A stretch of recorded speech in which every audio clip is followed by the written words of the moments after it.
Saludos, ¿qué tal amigos? Con ustedes Víctor Santos Uriel, nuevamente dando inicio a esta entrega de Comunidad Minera.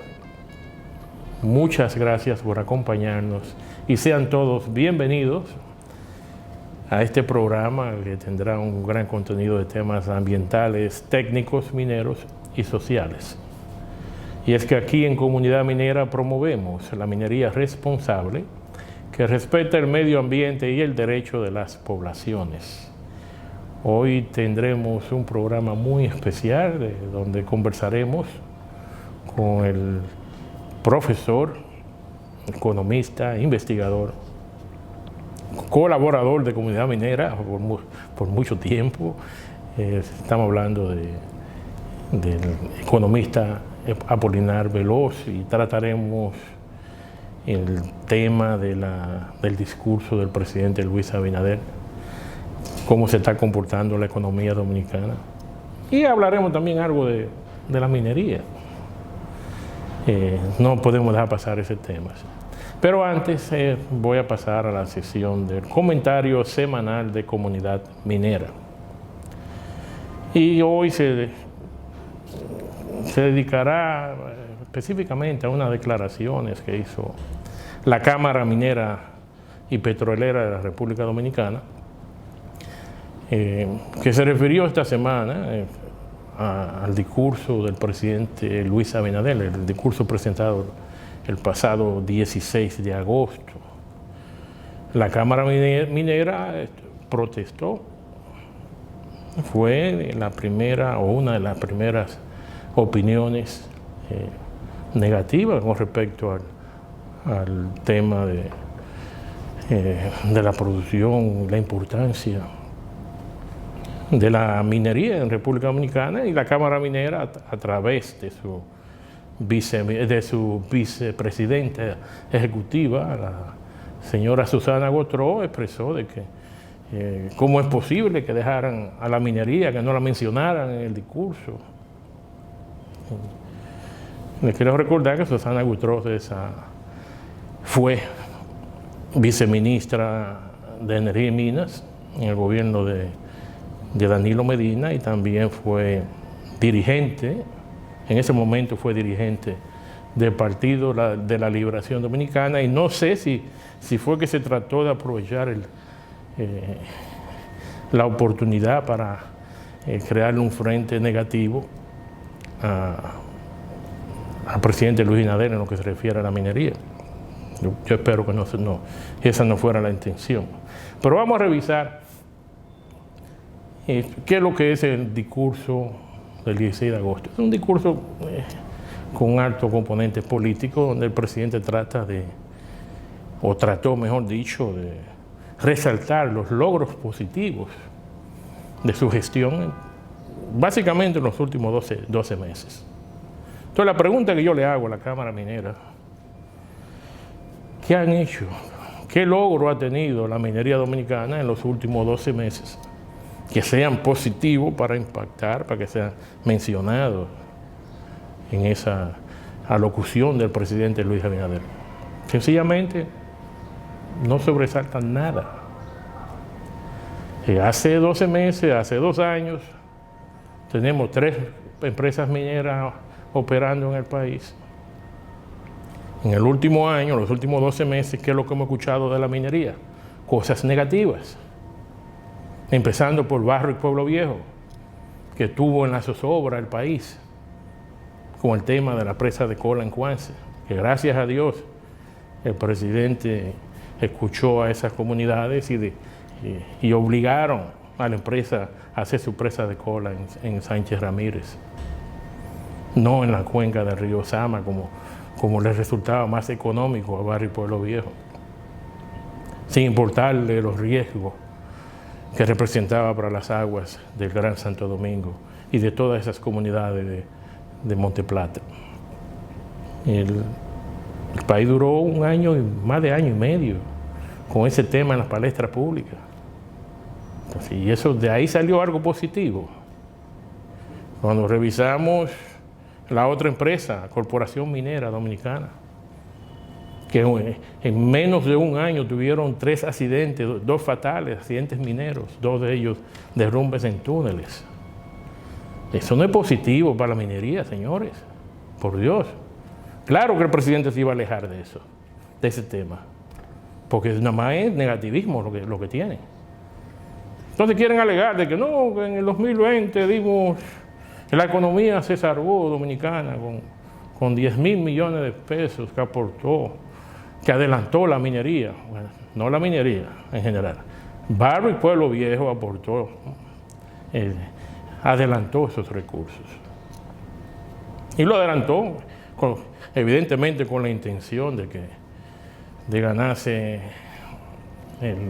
la buena voluntad del presidente Luis Abinader para que la apoyara en la construcción de la presa de Cola en la zona de Cuance, en Monte Plata. Eso fue una movida bastante obvia. Esa relación se detectó inmediatamente cuando vimos las bocinas del gobierno hablando que la minería es buena, que la minería... No, señores. Cada vez que una empresa minera invierte, es que quiere sacarle 20 veces el provecho de lo que invierte. O sea, no nos debemos llevar por ese lado. Seamos más serios en ese sentido. La minería no aportó, o sea, sí, no es que no aportara, señor.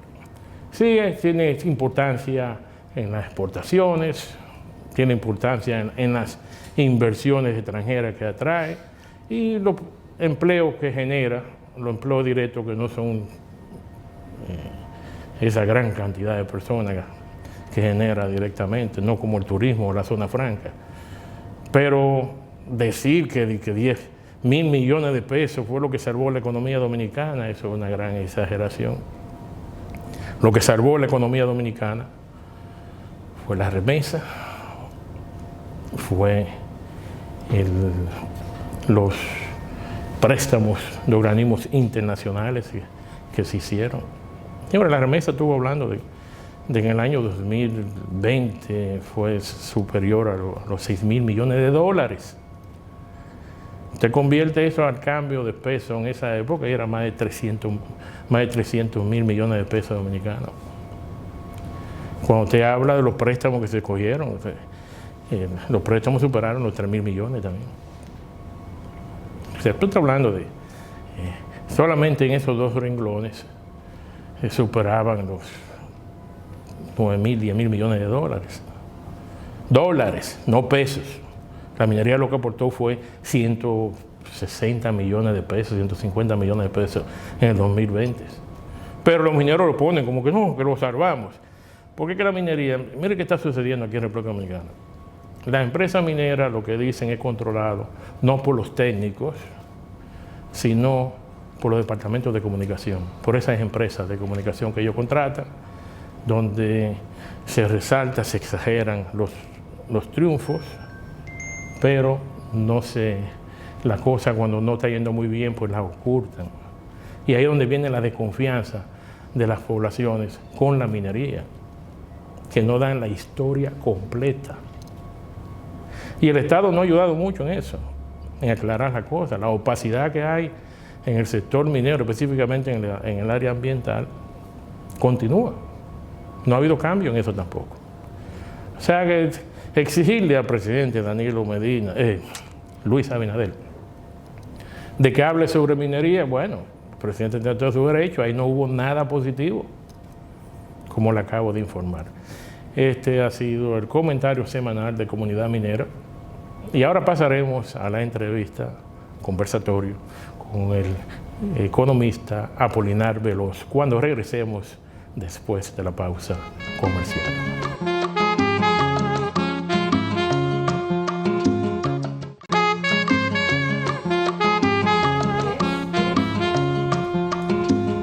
Regresando en Comunidad Minera, y vamos a darle el inicio a este conversatorio que tenemos hoy con el economista Apolinar Veloz. Bienvenido a Comunidad Minera, Apolinar, cuánto gusto verte nuevamente. Hola, gracias por la invitación, Víctor. No, cuando yo vi ese discurso de Luis Abinader el pasado 16, lo que pensé, bueno, tengo que traer a Apolinar y vamos a tratar el aspecto económico del discurso, de qué tan acertado fue Si hay que hacer una crítica, será una crítica constructiva, no es que estemos en contra ni nada de eso con el presidente.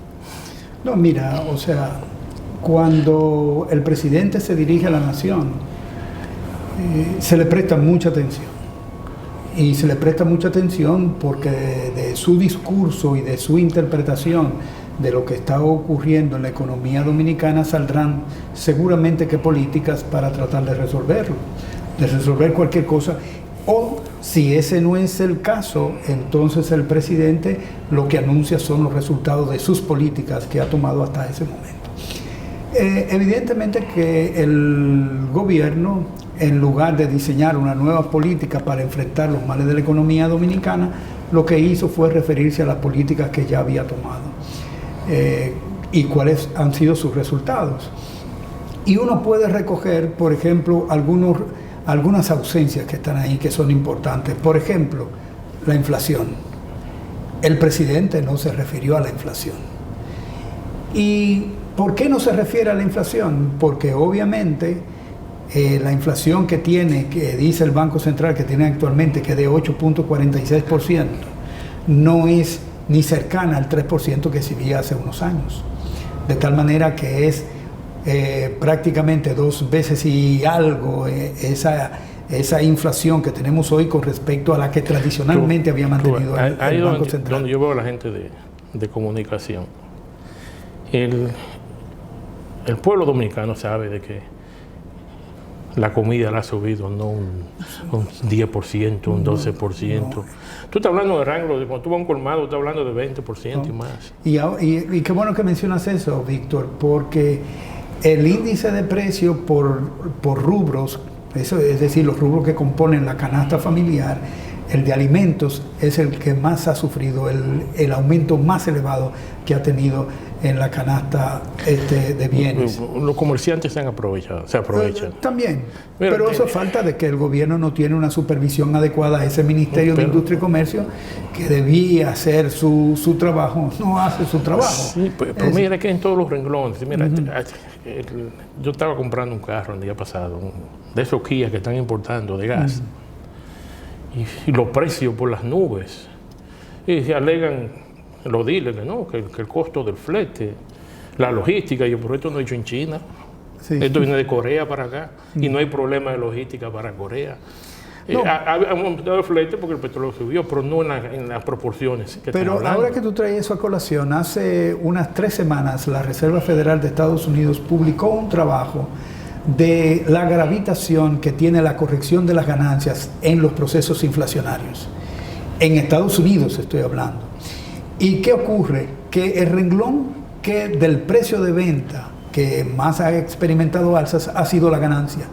No ha sido justamente los costos. Y eso está ocurriendo en Estados Unidos. Imagínate, en esta economía, que es una economía que, digamos, no está supervisada adecuadamente por los organismos responsables de la competencia en la República Dominicana, pues la ganancia tiene que corregirse, pero muchas veces con respecto a los otros costos que han registrado evidentemente algunas alzas. Y yo pensaba que eso era aquí nada más. No, a mí me sorprendió. Yo leí el trabajo de la Reserva Federal y digo, yo me quedé estupefacto, porque siempre he dicho que generalmente cuando se produce un proceso inflacionario no solamente los costos suben, sino también la tasa de ganancia, porque la ganancia forma parte del precio de venta. Entonces ahí ellos aprovechan para hacer su salsa y por esa razón durante los procesos inflacionarios, ¿qué es lo que ocurre? Hay una concentración del ingreso mucho mayor que en cualquier otro periodo y eso ahora mismo se ve. La gente está sufriendo porque está pagando todo más caro, pero quien está recibiendo los beneficios de esos precios más elevados son los comerciantes dominicanos, ¿no?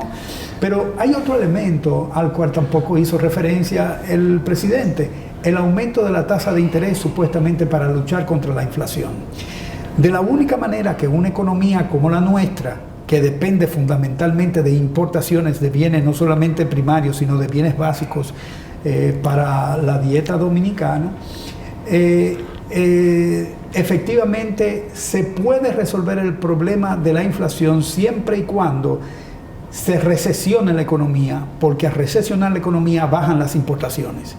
Entonces, si bajan las importaciones, el efecto precio que esas importaciones tienen sobre el índice de precio del consumidor es menor. Pero ¿qué significa recesionar la economía? Reducir el producto, aumentar el desempleo y aumentar la pobreza. Es un costo político muy alto. Demasiado alto, pero entonces además, ¿qué hemos visto ahora?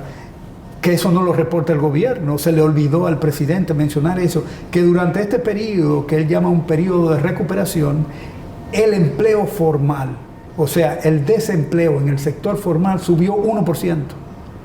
Sin embargo, en el sector informal, entonces aumentó más de 5% el aumento de los empleos informales. Entonces no tiene ningún sentido que la economía dominicana esté creciendo y justamente esas empresas que forman parte, que son medidas por el Banco Central, son las que no están creando empleo y es, digamos, el chiripero, el vendutero que anda por la calle que ha recibido un aumento de empleo. Eso no se entiende. ¿Cómo ustedes los economistas obtienen datos con ese sector informal? No, eso lo hace el Banco Central. El Banco Central recoge las cifras. Pero son cifras reales, o sea, porque el Banco Central le gusta maquillar los números. El Banco Central hace encuestas y esas encuestas registran que durante estos últimos años, o sea, durante los últimos 18 meses, el sector informal, digamos, al principio de la pandemia era alrededor del 49% y está en 58%. O sea que la recuperación la recuperación no afectó a ese sector. Entonces, una cosa que sí dijo el presidente y que es muy preocupante es alrededor de la deuda pública. Él dijo que la deuda pública se redujo con respecto al producto. Es decir, en el año del 2020 había un 56% del producto que era la deuda pública. Eso representaba la deuda pública con respecto al producto y que en este momento es de 46%. Pero sin embargo, en el periodo a que hace referencia el presidente, la deuda pública subió en 15.000 millones de dólares. Entonces, todo el mundo se pregunta cómo es posible que la deuda crezca y efectivamente el cociente deuda-PIB esté bajando. Es muy sencillo. Lo que ocurrió es que el producto aumentó más en términos absolutos que la deuda pública. Entonces, por esa razón, cuando se calcula el cociente parece que está reduciendo, pero si bien es cierto que se reduce, no menos cierto es que la deuda ha crecido. Y por esa razón, el presidente equivocadamente hace una referencia a un logro de su gobierno que no es cierto. O sea, lo que ha ocurrido durante su gobierno es que efectivamente se ha tomado 15.000 millones de dólares adicionales como deuda pública. Y eso, bueno, esa deuda hay que pagarla. Obligatoriamente. Y habrá eventualmente... Y tú y yo la vamos a pagar. Sí. Habrá que ir entonces al tema de la reforma fiscal. Eventualmente, queramos claro, o no. Yo estoy de acuerdo, siempre he estado de acuerdo con la reforma fiscal porque hay que hacer unos ajustes que son altamente necesarios, no solamente para las empresas, sino también para el público en general.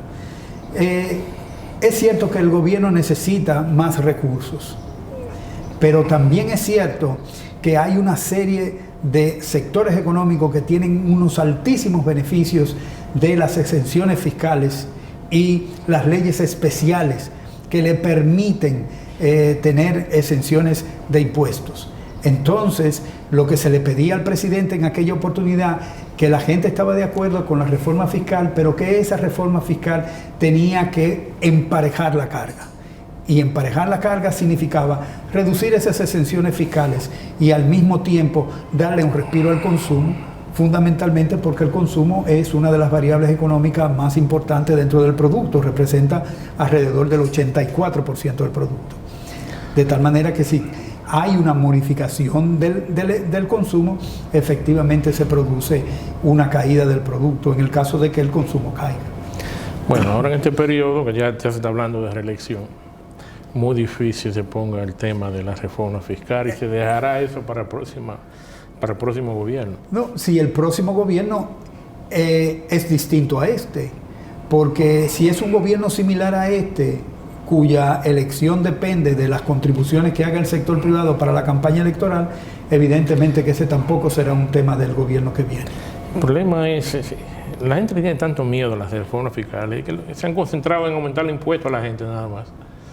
No hay restricción en el gasto, nunca la ha habido. No, hay que modificar el gasto. ¿Por qué no se le pone, digamos, atención al gasto? Por lo siguiente, y ahora mucho menos por lo que ha representado durante los 20 años de los gobiernos del PLD y ahora, de que el gasto público está muy relacionado con las ganancias privadas. O sea, toda la inversión que hace el gobierno es para construcción. No hay inversión en la gente, hay inversión en la construcción. No hay inversión del gobierno para investigación, hay inversión para construir. Ahora bien, esas construcciones, ¿a quién beneficia? A las empresas que lo realizan. Y esas empresas que lo realizan son gente del sector privado y de ahí devengan exagerados beneficios. Pero por otro lado, los gobiernos, incluyendo a quiere contentar a la gente más pobre dándole una chilata de 1.500 pesos a través de las transferencias sociales, que conjuntamente con el pago del servicio de la deuda pública conforman aproximadamente el 70% de los gastos corrientes del gobierno. Entonces, eso hay que resolverlo también en una reforma fiscal. Yo estuve viendo, no me acuerdo cuál fue el artículo que estuve leyendo, de que en el gobierno de Balaguer se enfocaban en el gobierno a hacer obras de desarrollo. Sí.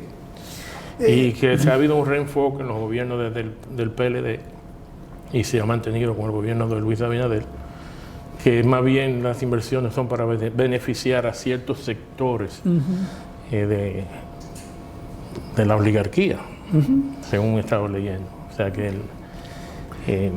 habrá que tomar enfocar nuevamente quizás a la teoría después de desarrollo de la época de Balaguer, que tanto criticamos. Mira, yo tengo que decir, cuando hablo de Balaguer y hablo de eso... Antes de hablar de Balaguer, porque tenemos que tomar ese tema más. Vamos a dejarlo para el próximo segmento y ahora nos iremos a una pausa comercial.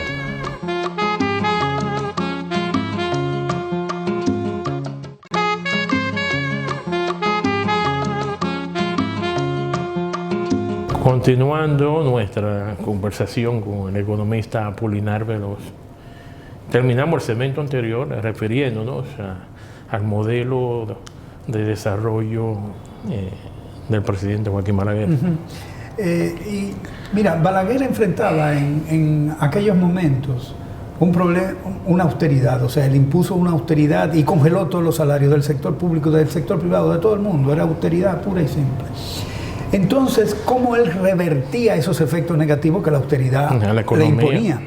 Entonces, él lo que decidió fue hacer una inversión en investigación y particularmente en una estación que fue famosa, la Estación Experimental de Juma, que creó variedades de arroz ajustadas al clima y al suelo dominicano. Y efectivamente hizo inversiones en presas que iba a aumentar las tierras bajo riego y eso tenía impacto sobre la productividad agrícola. O sea, productividad agrícola más investigación, más nuevas variedades de arroz, daban como resultado una producción de arroz más elevada y más barato, lo cual compensaba esa congelación de los salarios. Pero ¿qué hizo además de eso?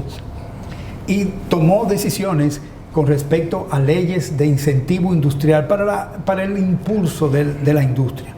Y le dio 10 años de concesiones a los industriales. Pero ellos se cogieron. No, esos industriales. Vitalicios. No, son vitalicios. Que supuestamente el compromiso con el gobierno era orientar su producción a la exportación. No exportaron ni siquiera una arandela. Pero la intención tuvo buena. La intención en teoría. En teoría. Entonces ahí había un modelo de desarrollo. Ahora, pregúntate, ¿cuál es el modelo de desarrollo de esta administración? ¿Cuál? Lo que ves es justamente construcciones y construcciones y te preguntas a sí mismo, ¿cuál es el elemento fundamental que ata toda esa inversión en construcción a un objetivo de desarrollo general de la República Dominicana? No lo encuentras. El Ministerio de Planificación y Economía y Desarrollo, que es responsable del Plan de Desarrollo, que es la Estrategia Nacional de Desarrollo, aprobada por ley, ni menciona eso. O sea, los objetivos del desarrollo son los objetivos del desarrollo de Naciones Unidas. La República Dominicana no tiene objetivos de desarrollo. Pero hay un plan que es muy popular, se habla mucho del plan estratégico de desarrollo al 2030, creo que era. No, pero esos son los objetivos de desarrollo. Los objetivos, porque de esos objetivos... de desarrollo sostenible le llaman. Eso es según. No, pero mira, cuando tú ves que se ha logrado hasta la fecha, y eso tiene cuántos años, no, tú dices, pero no están siguiéndolo. No, pero el primer levantamiento que hizo Naciones Unidas sobre el cumplimiento te da cuenta de que solamente algunos países muy contados de América Latina han tenido avances. República Dominicana obviamente que no ha tenido ninguno. Pero además de eso, el ministerio no está haciendo ningún tipo de esfuerzo para medir los avances perdón, con respecto al cumplimiento de los objetivos de desarrollo sostenible. Entonces, ¿por qué no ocurre eso? Porque los gobiernos dominicanos generalmente no tienen objetivos de desarrollo, tienen objetivos de negocios. Entonces, este gobierno tiene objetivos de negocios y se ve muy claramente en su política fundamental de proliferación de los fideicomisos, proliferación de las asociaciones público-privadas, que son la creación de intermediarios legalmente para crearle beneficios al sector privado, sin haber puesto un centavo. Lo que yo nunca entendí, aquí yo estuve la semana pasada a la abogada Wendy Santos, estuve conversando con ella aquí en Comunidad Minera, y no pudimos, tanto en el fideicomiso de Punta Catalina como el de Pedernales, no pudimos identificar en qué se beneficiaba eso al país. No, en nada beneficia al país, porque primero crean un intermediario que va a tener un beneficio sin haber hecho ningún tipo de inversión. Pero además de eso, todos esos fideicomisos y APP tienen un conjunto de exenciones que laceran los ingresos del gobierno. Entonces se crean actividades privadas y esas actividades privadas, comerciales o productivas, no pagan impuestos al gobierno. Entonces, por esa razón hay debilidad en la estructura tributaria dominicana. Entonces lo que estamos generando se convierte como el turismo, lo que está generando es empleo nada más. Bueno, pero vamos a ver, dicen que el turismo ha beneficiado significativamente a la República Dominicana. Yo creo que si ha habido algún beneficio, ese beneficio ha ido para los dueños de los negocios turísticos, porque ese sector crea un 6% del empleo a nivel nacional. El 6% del empleo. Estamos hablando de aproximadamente casi 5 millones de fuerzas de trabajo. 6%. Comparando con la zona franca. Lo mismo también, Zona Franca tiene empleo alrededor de 4 o 5% también, no es mucho. Ahora, ¿quiénes tienen beneficios?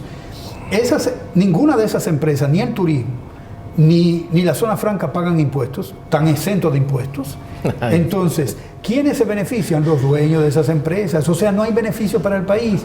Tal vez uno pudiera decir que se benefician los empleados que reciben un salario que no es el salario más competitivo, que es un salario justamente bajo con relación a lo que se pagaría si se tomara en cuenta la productividad de los trabajadores. En lo que se refiere al turismo, el único beneficio que yo puedo señalar que sí que está entrando son los impuestos que pagan los turistas. ¿Es obligatorio? El impuesto en la entrada. Y en los pasajes. En los pasajes, sí. Está hablando de ciento y pico de dólares. No, lo que hace justamente menos competitivo a la República Dominicana frente a otros destinos. Porque ese es un impuesto el más elevado, yo creo, que de todos los países. ¿Cuánto recaudan ellos? Por los pasajes. No sé, pero es mucho, pues si entran 6 millones de turistas al año. Sí, además de que se lo cobran a los dominicanos, que son residentes permanentes en otros países, pero que no han renunciado a su nacionalidad dominicana. Cuando entran aquí pagan los $10 también. Los $10. Sí, entonces hay que ser, digamos, para hablar de los efectos positivos que cualquier política puede tener en la economía, necesariamente hay que diseñar políticas que sean orientadas a satisfacer y a resolver los problemas de la gente, ¿no? Eso es el primer elemento. Por ejemplo, la factura eléctrica. La factura eléctrica. Tocaste un tema difícil. No, la factura eléctrica es sencillo. El pacto eléctrico al que hace referencia el presidente y dice que orgullosamente se firmó durante su administración, no es cierto, señor presidente, de que se firmara un pacto eléctrico. Porque el pacto eléctrico en el marco del Consejo Económico Social es una conferencia tripartita que tiene al sector social, al sector gobierno y a los empresarios. Y el sector social nunca firmó ese acuerdo, de tal manera que no hubo pacto. Pero supuestamente, si el gobierno hubiera hecho caso al contenido de ese pacto, en ese contenido se establecía con mucha claridad que había que hacer una serie de ajustes a los costos de la electricidad antes de subir la tarifa eléctrica, lo que no observó el presidente. No se hizo. No se hizo. Y por esa razón, esos elementos de costos más el aumento de los precios de los combustibles hizo que él echara para atrás esa medida, que es la segunda o la tercera vez que el presidente tiene que echar medidas hacia atrás. Mira qué pasa. Fue una decisión muy desatinada. ¿Cómo en este periodo inflacionario que tenemos se le ocurre aumentarla?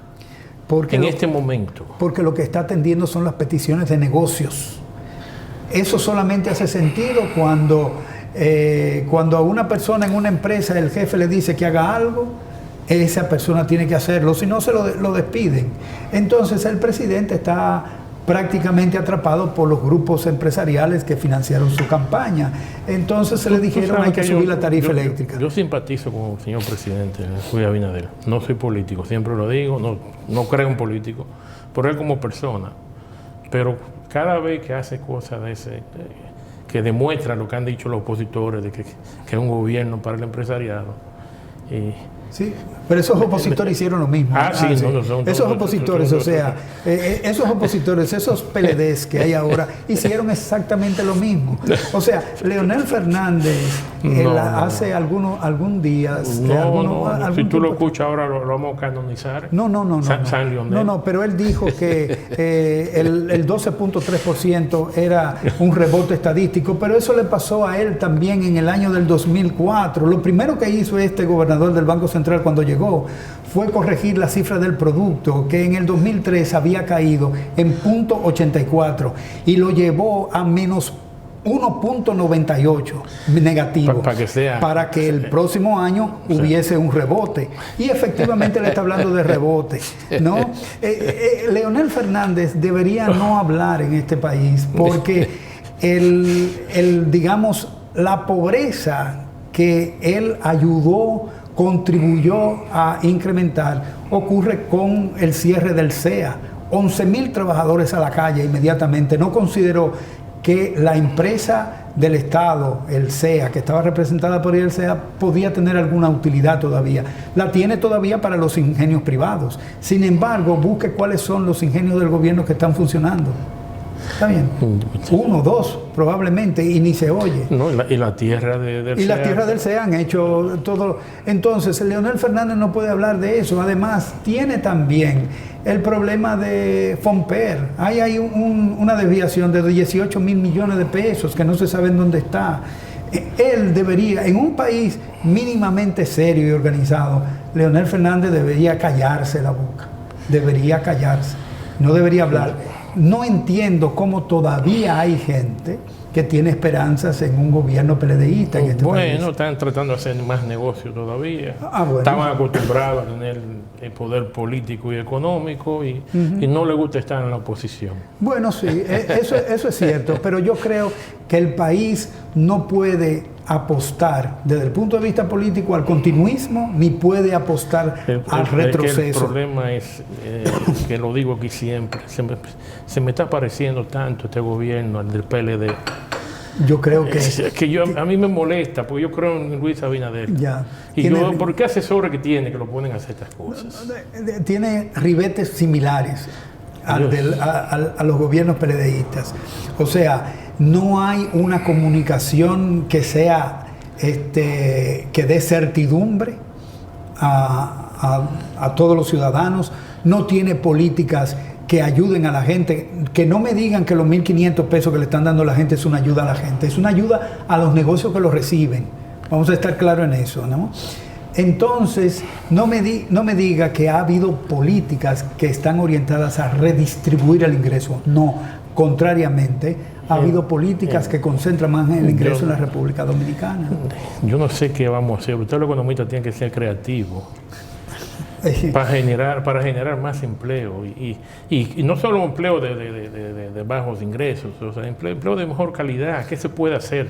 O sea, hay en grupos sentados pensando, no pensando en qué se va a ganar, sino pensando cómo ayudar a esa clase pobre. Ya. Que nació pobre y probablemente su descendencia van a continuar todavía en ese estado de pobreza. Uno de los elementos que es fundamental para lograr eso que planteas, Víctor, es la educación. Pero la educación que tenemos en esta administración ha sido un desastre.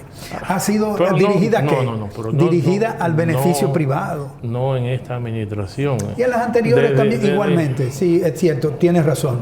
En las administraciones del PLD y en esta administración ha tenido el mismo ribete, beneficiar a grupos privados, ¿no?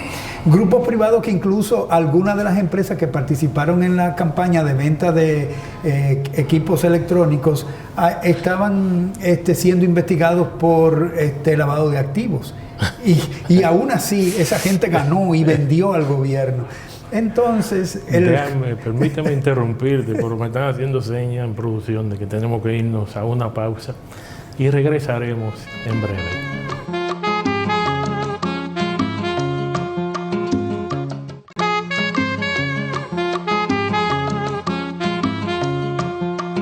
De regreso en Comunidad Minera. Hoy estamos conversando con el economista Apolinar Veloz y estamos evaluando la economía, qué está funcionando, qué no está funcionando. Ya tocamos el tema del discurso en cierto modo. Y estamos tratando de ver, cuestionando de qué solución le tenemos. Expresó en el segmento anterior que es la educación, pero la educación no va bien aquí en el país y toma tiempo para ver los efectos. Sí, eso es cierto. El problema que tenemos con esto, hay que buscar una solución rápida, a 5 años, a 2 años, 3 años, porque señores, en esos barrios, en esos campos, hay una gran mayoría de dominicanos que apenas, o sea, con una economía de subsistencia, aunque estén en la capital hoy. ¿Saben por qué sobreviven? Porque hay un comunismo en esos barrios, que el vecino le pasa el plato al otro, y así sucesivamente. Hay un trueque para poder sobrevivir.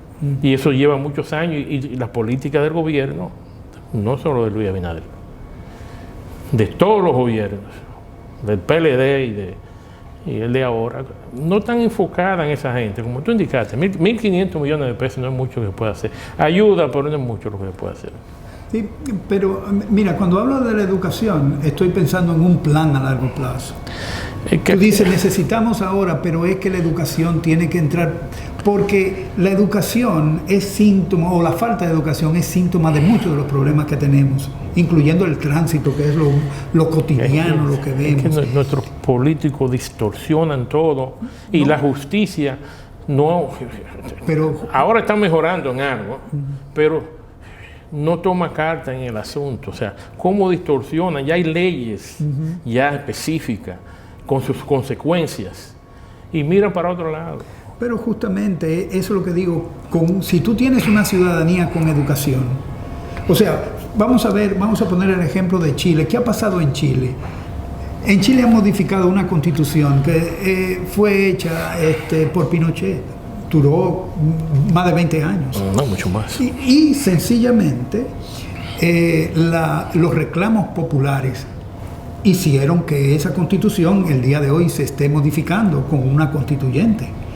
Entonces, ¿por qué ha ocurrido eso? Porque la gente entendió, y la gente entendió porque tenía la educación para entender que justamente esa era una prioridad del pueblo chileno. No, entonces, aquí nosotros hicieron un reajuste con los fondos de pensiones. Hicieron también. un reajuste. Está por verse todavía, porque hay muchos intereses, porque hay una fracción del pueblo chileno que dice que no quiere más AFP, pero hay otra fracción, incluyendo los dueños de las AFP, que están tratando de que eso no ocurra, pero todavía no tenemos el resultado, pero hay apuestas, aunque se eliminen las AFP, que las AFP son un intermediario, que no tienen sentido. Y yo tengo entendido de que, yo no estaba aquí en el país, de que nosotros copiamos el modelo chileno. Totalmente.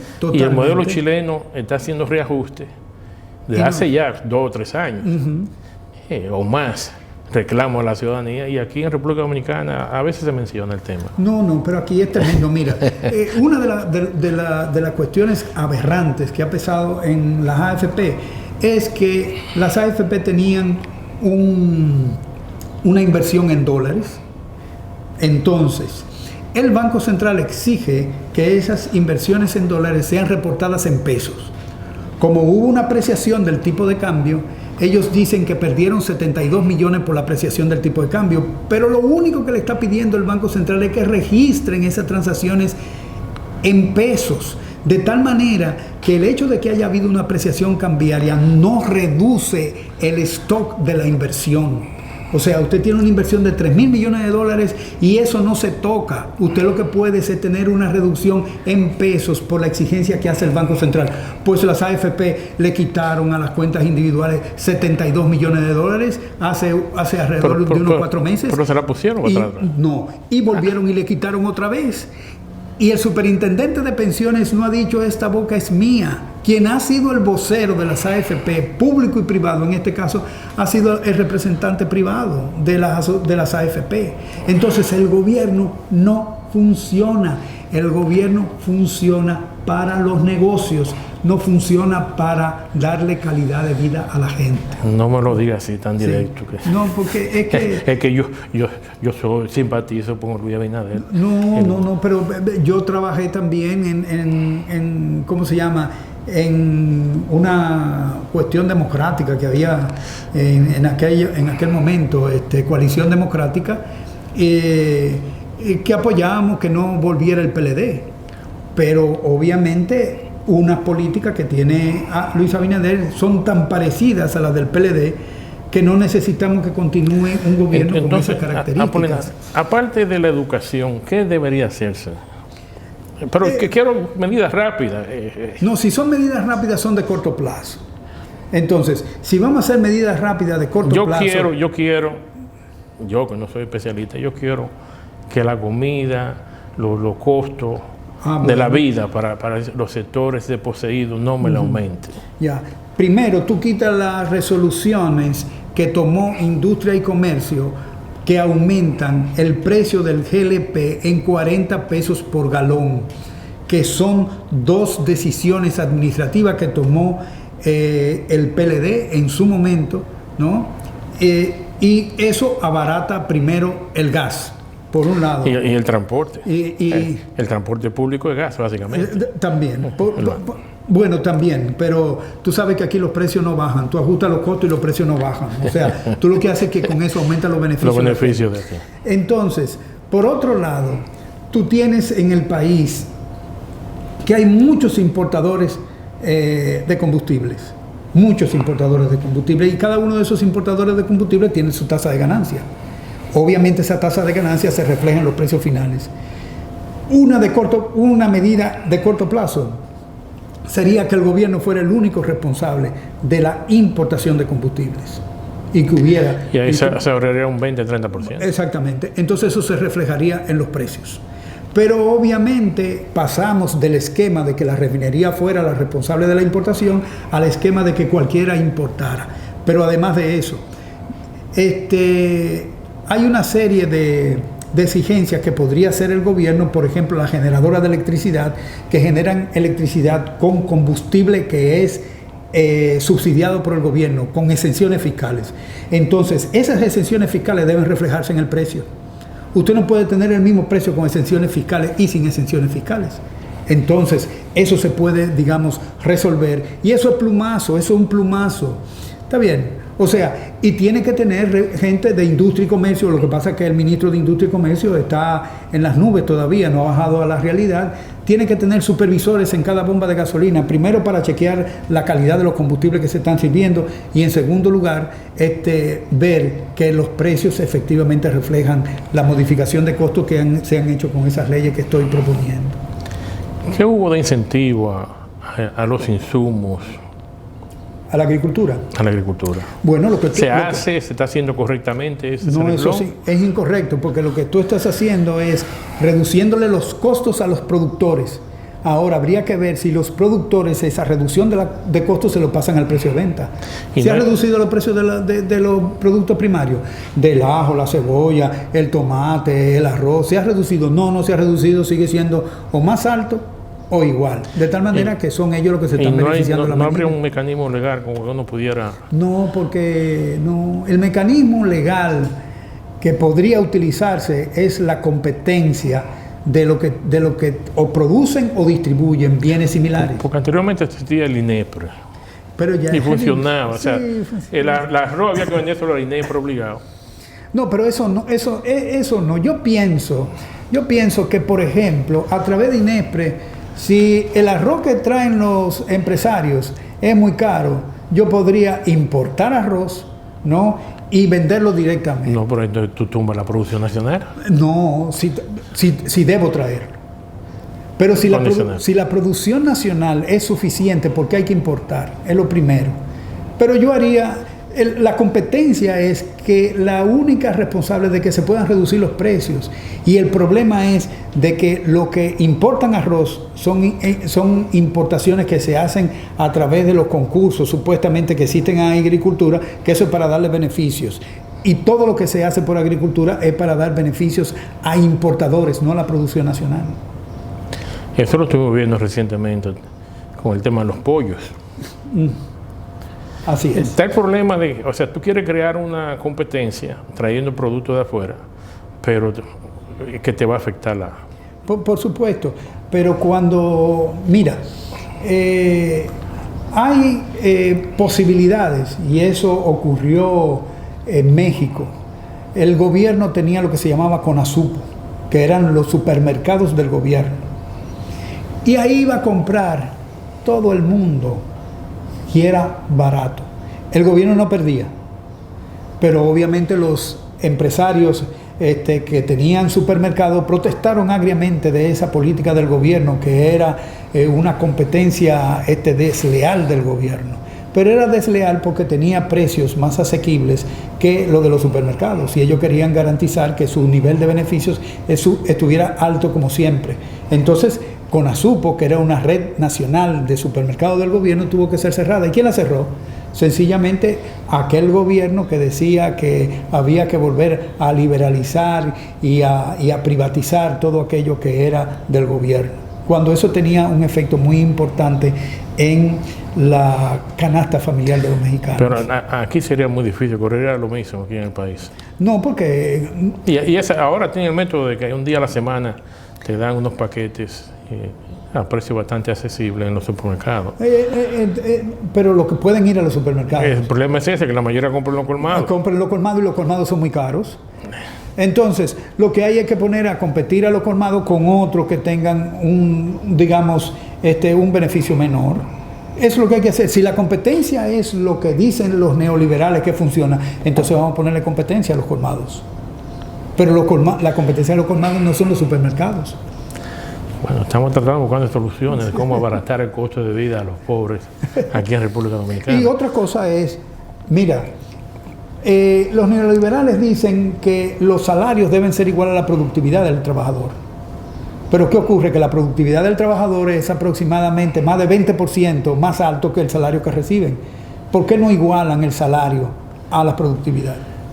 Esa sería una solución. Sí, pero eso te va a crear inflación. No. Te aumenta los costos. No, pero entonces tú tienes que cuidar que no se aumente el beneficio como normalmente hacen los empresarios en periodos inflacionarios, lo que te conté hace un momento, del estudio de la Reserva Federal. La libre empresa lo obliga. No, la libre empresa lo hace sencillamente porque no tiene ningún tipo de competencia.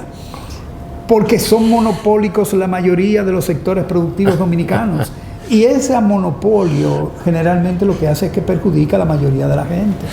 Pues nada, llegamos ya al final de esta conversación aquí en Comunidad Minera. Muy interesante, como siempre. No, y preguntas muy atinadas en sí, Víctor. No, yo disfruto, yo sé que nuestra teleaudiencia disfruta, porque nosotros tratamos de ser lo más imparcial posible y buscarle solución a cómo se pudiera resolver la situación. Claro.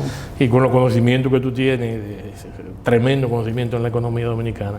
Muchas gracias nuevamente, Apolinario. Al contrario, a ti las gracias. Muchas gracias también a nuestra teleaudiencia que nos acompaña, así como a aquellas personas que nos están escuchando a través de Radio Santa María en la 97.9, la FM de Radio Santa María. Tengan todos una semana muy productiva. Dios mediante, estaremos nuevamente con ustedes la próxima semana. Vayan con Dios.